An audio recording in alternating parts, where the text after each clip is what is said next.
नमस्कार, स्वागत है आपका। मैं हूं अभिषेक शुक्ल। सीएम भूपेश बघेल का बड़ा बयान आज सामने आया है। सीएम बघेल ने कहा है कि देश की एकता और अखंडता खतरे में है। नेहरू के सपने के भारत को फिर से स्थापित करना होगा। जो नींव नेहरू ने डाली थी वो खिसक गई है। सीएम बघेल कांग्रेस भवन में नेहरू की पुण्यतिथि पर आयोजित व्याख्यान पर बोल रहे थे। तो सीएम बघेल ने बयान दिया आज और कहा है कि देश की एकता और अखंडता खतरे में है। नेहरू के सपनों के भारत को फिर से स्थापित करना होगा। जो नींव नेहरू ने डाली थी वो खिसक गई है। सीएम बघेल कांग्रेस भवन में नेहरू की पुण्यतिथि पर आयोजित व्याख्यान पर बोल रहे थे। तो इस व्याख्यान में सीएम ने कहा कि देश की एकता और अखंडता इस वक्त खतरे में है। नेहरू ने जो नींव डाली थी वो खिसक गई है और नेहरू के सपनों के भारत को फिर से स्थापित करना होगा। सीएम बघेल ने नेहरू की पुण्यतिथि पर आयोजित एक व्याख्यान में ये बातें कही हैं।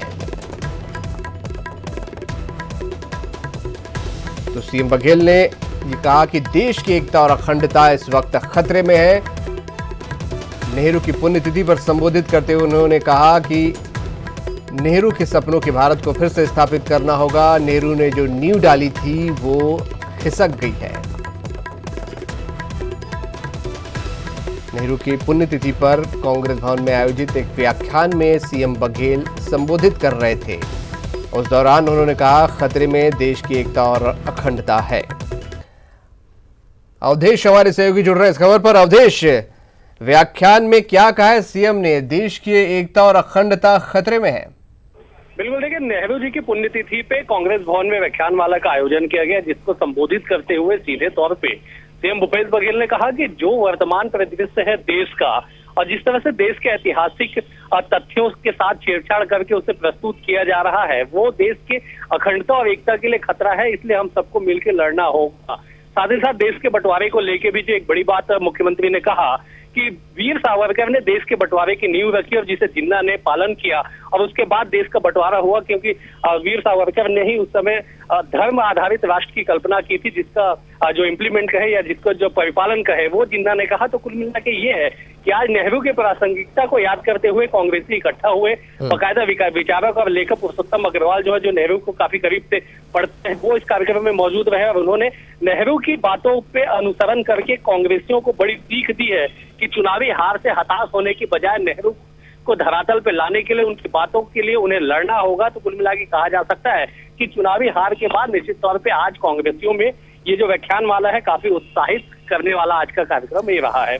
उत्साहित करने वाला बिल्कुल है, बिल्कुल। और कांग्रेस भवन में है, नेहरू की पुण्यतिथि है। लेकिन अवधेश, इस बयान के बाद एक और सियासती वार प्रतिवार शुरू जरूर हो जाएगा यहाँ पर, क्योंकि अखंडता और एकता पर जो उन्होंने बात कही, निश्चित तौर पर बीजेपी पलटवार करेगी।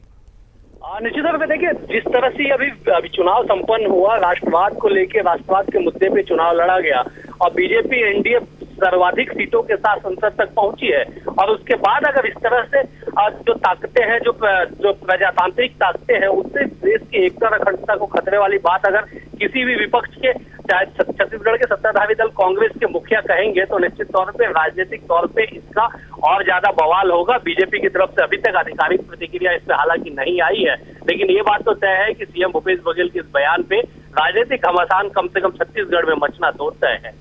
बिल्कुल अवधेश, छत्तीसगढ़ में ये बयान पर बवाल मचना तय है और बात निकली है तो दूर तलक भी जा सकती है। हो सकता है बात दिल्ली तक भी पहुंच जाए। शुक्रिया अवधेश आपका। तो सीएम भूपेश बघेल ने देश की एकता और अखंडता को खतरे में आज बताते हुए कहा है कि नेहरू ने जो नींव डाली थी वो आज दरक गई है। ताकत है अनेकता में एकता, और इसे तोड़कर ही सरकार बनाई गई है, और जो कि मैं नहीं समझता कि देश के हित में है। और ये धर्म आधारित और छद्म राष्ट्रवाद के आधार पर चुनाव लड़ा गया।